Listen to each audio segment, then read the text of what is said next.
Lasso y Yori darían un paso al costado. Pongamos en contexto el tema. El régimen frente a la separación voluntaria pero conflictiva de algunos funcionarios que dirigen la institucionalidad del país, o ministros o colaboradores directos del presidente Lasso. El gobernante quiere tapar el sol con un dedo y seguir en el mandato como si nada sucediera en Ecuador, pero sí suceden cosas que vale la pena volverlas a mencionar. A simple vista aparecen divergencias al interior del gabinete, lo cual sucede hasta en los mejores gobiernos, y el de Lasso no es uno de ellos.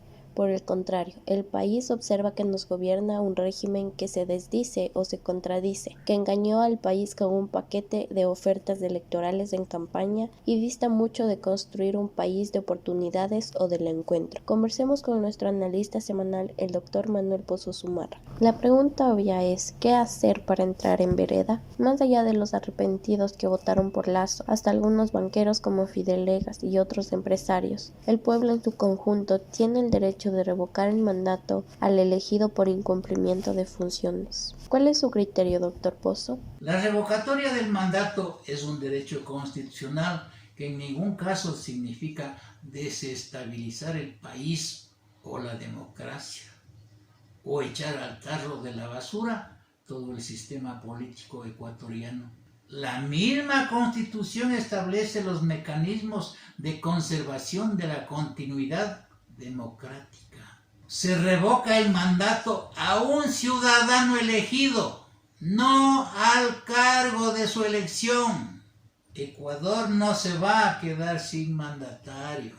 El pueblo tiene el deber y el derecho de elegir a otro ciudadano para lograr una meridiana gobernabilidad. Aferrarse al cargo con un programa incumplido bajo el brazo con amenazas y shows de disolver la asamblea y provocar la llamada muerte cruzada, que también está en la Constitución, ¿es o no el camino correcto? La Constitución del 2008 es un verdadero candado y al mismo tiempo otorga poderes omnímodos a un presidente. Pero como los ecuatorianos son tan tosudos y facilistas, nunca lo borrarán de ese sistema electoral semidemocrático. Y ya contestando más apropiadamente a su pregunta, si bien los asambleístas no merecen estar en sus cargos, ese es otro tema. ¿Qué pasa por la decisión de las mayorías y minorías móviles, que solo esperan contar con los votos necesarios para sacarle del cargo a su presidenta y hacer lo que ellos les venga en gana? Además de que tiene otras denuncias de peculado en la fiscalía. La política implica saber rectificar a tiempo y con nobleza, dar un paso al costado si no se encuentra con las capacidades o cuadros calificados, con perfiles con valores y vocación de servicio. Pero lo que existe en la Asamblea son personas con antecedentes penales y judiciales. La gente común se pregunta, ¿qué le pasa al Ecuador? Y hasta los que investigamos sobre política pública nos resulta difícil entender el momento que vive el país. Tenemos un gobierno dubitativo que pierde su capital político por no tomar medidas con la contundencia y oportunidad que el caso lo amerita. ¿Cuál es su apreciación, doctor Pozo? No hay sintonía con el pueblo. El presidente en sus shows televisivos un día nos habla de los mecanismos democráticos que dice que los tiene a mano en su escritorio, pero no da paso a ninguno. Ni consulta popular, ni reforma constitucional, ni muerte cruzada, ni cumplimiento de promesas de campaña, etcétera, etcétera. Solo declaraciones demagógicas de un presidente que no sintoniza con los problemas de la gente, sino con simples acuerdos de trastienda para pasar 3 largos años como un gobierno prorrogado. Porque a nadie le gusta que el presidente o el Ecuador fracase o se hunda o que se declare un estado fallido. Tampoco dimensionamos lo que se está gestando en la Asamblea. Al parecer estamos escopolaminados o destinados a vivir en el conformismo. en crisis permanentes. ¿Qué nos pasa a los ecuatorianos? Por mirar la demagogia del presidente Lasso y de su equipo de trabajo, nos desentendemos de lo que se cocina en la asamblea, a vista y paciencia de todos los ecuatorianos. Al parecer, a la presidenta de la asamblea la tienen entrampada. Es cuestión de días para su destitución y también debe dar un paso al costado. En otras palabras, es cuestión de tiempo y naturalmente de votos, pero en mi opinión, lo de Yori es una crónica de una muerte anunciada. Ella tiene un pie afuera de la presidencia de la asamblea. Doctor Pozo, para nadie es desconocido que quien lidera tamaño despropósito es UNES, correísmo, cuyas directrices vienen directamente desde Bélgica y tienen un libreto que tienen que cumplir a rajatabla. ¿Cuál es el alcance de estas maniobras políticas? Personalmente, creo que están comenzando a tomarse la asamblea, el CAL, las comisiones. No va a faltar quienes se adhieran al festín sin ningún remordimiento. Por ejemplo, el Partido Social Cristiano, domesticados por Nebot, los mercenarios que pululan sueltos, autotitulados independientes, los que se dicen rebeldes de Pachacuti, que tienen amnesia o se olvidaron de quién les humilló y los apaleó. No pueden faltar los de la izquierda democrática, que no tuvieron ninguna convicción, simplemente atraídos por la troncha. Con esa mayoría tendrán todas las puertas abiertas. Con seguridad se tomarán primero el Consejo de Participación Ciudadana y Control Social. El resto ya se conoce. Los órganos de control en sus manos, especialmente la Contraloría. Pero allí no quedaría la cosa. Vienen por más. Organizarán la llamada Comisión de la Verdad. Amén. Fiscalía General del Estado, Consejo de la Judicatura, y la metida de mano en la justicia sería doble. Revisarán todas las sentencias penales y volverán sus jueces de bolsillo. Los Chucky Seven, el capo de Bélgica, volverá como el Mesías prometido, junto a sus incondicionales corifeos que se mal enseñaron a un plato de lentejas y robar mal o bien, pero sin trabajar. Doctor Pozo, debe existir en Ecuador gente bien intencionada, tal vez un poco ingenua y manipulable, que no analiza las causas de los problemas de la gente común, que tiene enfoques simplistas, que solo miran las consecuencias, y con marchas de pantalla no alcanza para exigir rectificaciones. ¿Por allí va el problema de los ecuatorianos? Es verdad lo que usted pregunta y todo lo han visto en todas las elecciones, desde que se inició nuestra incipiente democracia. Y lo volveremos a ver en las elecciones del 5 de febrero del 2023 si no se cambia el sistema electoral. Y la crisis económica, la corrupción, el desempleo, las muertes en las cárceles seguirán vigentes. Yo he intentado enviarles mensajes de unidad a todos los ecuatorianos, pedidos de rectificaciones, cambios de rumbo, reformas estructurales, en más de 200 videos que son escasamente difundidos en canales virtuales con poca sintonía, porque las crisis también tienen su parte de culpa los medios de comunicación convencionales, que se han vuelto pauteros con precios y nos niegan espacios de opinión a quienes no tenemos vinculación política alguna. Miren los noticieros convencionales los 365 días del año. Son entrevistados los mismos personajes causantes de feriados bancarios, de revueltas, de casos de sobornos, de pactos de trastienda. Ellos, los predestinados, los causantes de las crisis, no luchan por los estados de necesidad de la gente, luchan por sus intereses personales y corporativos y de sus fundaciones, que nunca son auditados. Miren la lista que exhibe Marcelo Dotti de los ladrones de los 70.000 millones de dólares. ¡Qué vergüenza! ¿Cómo nos ven desde fuera del país?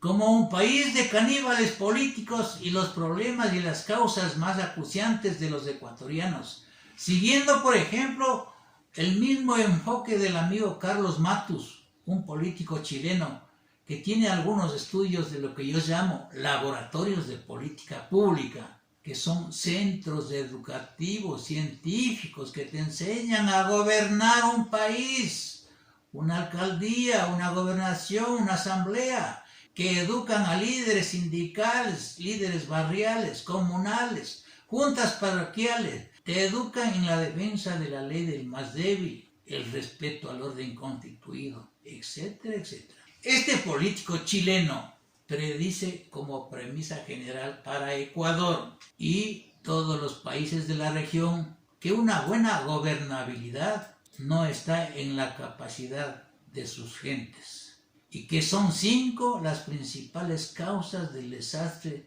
de gobiernos de izquierda o de derecha. Entre otros los siguientes. Primero, la política de tu país o en Ecuador está desenfocada de los problemas de la gente. Es decir, la política genera sus propios problemas y los políticos se dedican a resolver los problemas de la política, no los problemas de la gente. 2. Las dirigencias políticas creen que basta con las consultas previas para seleccionar perfiles, la excelencia, el buen sentido y la profesión que has aprendido en la universidad para gobernar. Eso es falso, es relativo, es mediocre. Por citar varios ejemplos, un buen médico no puede ser un buen ministro de salud. Un buen economista no puede hacer buena política económica. Un buen abogado no puede hacer buenas leyes, porque están alejados de los estados de necesidad de la gente. Hay ciertas ciencias que preparan personas para gobernar. Es una disfunción de primer orden. Los gobernantes y autoridades regionales no atienden a los llamados de atención de la gente. No hay rectificaciones, solo se mantienen en sus cargos con acuerdos de trastienda. Tercero, en otros países donde hay respeto profundo a la ley, lo que se llama un sistema de baja responsabilidad, aquí nadie rinde cuentas a nadie. Y lo mismo te da hacer bien una obra o mal una obra o una gestión. 4. No funcionan las contralorías, las superintendencias de bancos y de compañías, ni el control de precios. Y peor, el sistema electoral. Te imponen candidatos y presidentes sin perfiles ni valores con vocación de servicio. Eso facilita la corrupción y produce el estancamiento, porque no se hace el seguimiento a miles de convenios de obras que se empiezan con decretos, ordenanzas, la foto y corte de la cinta y sin planificación ni presupuesto suficiente, produciendo en el servicio público la mediocridad que nadie planifica y cumple lo ofrecido en campaña y en el poder. La falta de ética, de moral, facilita la corrupción pública y privada. Y la delincuencia común y de cuello blanco le vencen al gobierno que ha mostrado ineptitud, que no tiene políticas públicas para combatir el desempleo, la inseguridad ciudadana, la inseguridad social y la metida de mano en la justicia. Cada día es más notoria y no pasa nada. 5. Los partidos políticos son clubes electorales, club de amigos, club de mecenas que financian campañas, que pasan factura al gobierno que gana una elección legítima o trucada. Estos partidos o movimientos políticos no tienen centros de formación, no se preocupan de la formación de sus líderes, de lo que yo llamo laboratorios de política pública. En Europa, por ejemplo, existen centros de laboratorios de política pública que te forman para gobernar a mediano y largo plazo. En Ecuador, las autoridades se nombran a dedo, por compadrazgo, con fraudes electorales, y se llenan de nepotismo y burocracia inservible, que se comen el presupuesto fiscal del nivel central y del regional. 6. Son sistemas burocráticos ultracentralizados, están muy distantes de la gente. Y lo que hace la política ecuatoriana es la municipalización de la política. Y eso nos parece una simplicidad, un retroceso. Me explico. Hay un problema de democratización en el país, porque el nivel central quiere hacer todo, prevalido de sus funciones concentradas en la Constitución de Montecristi, que no dispone de las facultades y presupuestos necesarios para que cada cantón resuelva sus propios problemas y no tenga que depender del nivel central o del alcalde de Guayaquil, por ejemplo, para resolver los problemas de Durán, o del alcalde de Quito para resolver los problemas de los barrios periféricos, etc. Seguidamente, para que se formen un criterio con mayor convicción de lo que sucede en Ecuador y no desperdicien su voto en las elecciones del 5 de febrero del 2023, les invito a escuchar otro criterio, aunque polémico, trae verdades a medias que también es corrupción, efectuado por la Posta en referencia a declaraciones demagógicas del expresidente Rafael Correa Delgado. Gracias, ecuatorianos. ¿Quién es Carrillo? ¿Quién es Buscán? Esos son los que están discutiendo sobre Gijón, sobre Carlos Vera, sobre el hijo bobo, sobre lo que significa la política criminal en el Ecuador. Mire, primero, fundamentalmente a mis colegas quiteños les gusta mucho repetir una frasecita, una muletilla que parece que la han escuchado en México, que es Estado fallido. Ay, tenemos un Estado fallido y la culpa es de Correa y le sacamos la lengua y lloriqueamos y todo lo demás. Lazo es un dios prácticamente, él no puede hacer más. No obstante que es Dios, no puede hacer más. Mire, Lazo prometió solucionar todos los problemas del país en 100 minutos.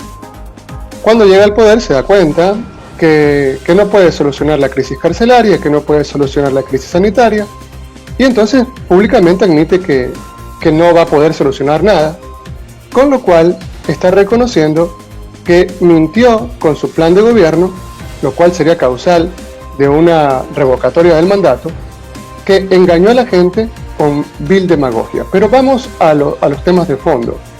Se dice que hay un Estado fallido. No hay ningún Estado fallido, porque para eso tendríamos que previamente tener Estado.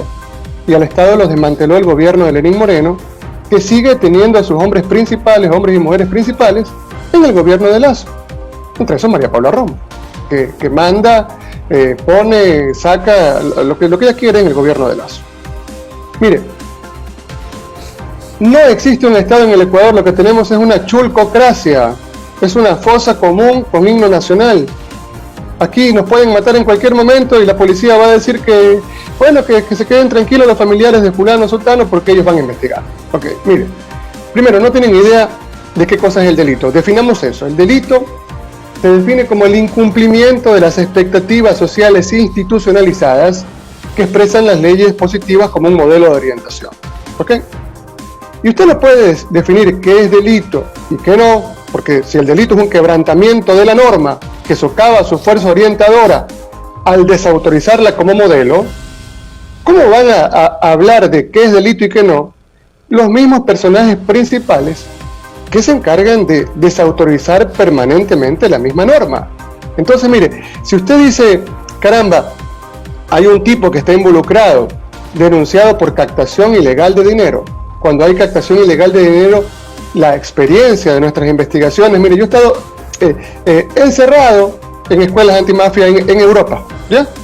Pero no porque porque soy feo, no porque soy flaco, no, porque yo hablo algunas lenguas y estudio afuera. Entonces allí nos enseñan en escuelas antimafia que cuando hay captación ilegal de dinero en estas pirámides, generalmente, casi siempre, Detrás de eso hay una gran red de lavado de activos, está el crimen organizado, está la mafia. Ya. Y este tipo aparece en un recinto central de las Fuerzas Armadas. Yo no voy a ponerme en la posición de ese mamarrachito que está calumniando a las Fuerzas Armadas, no.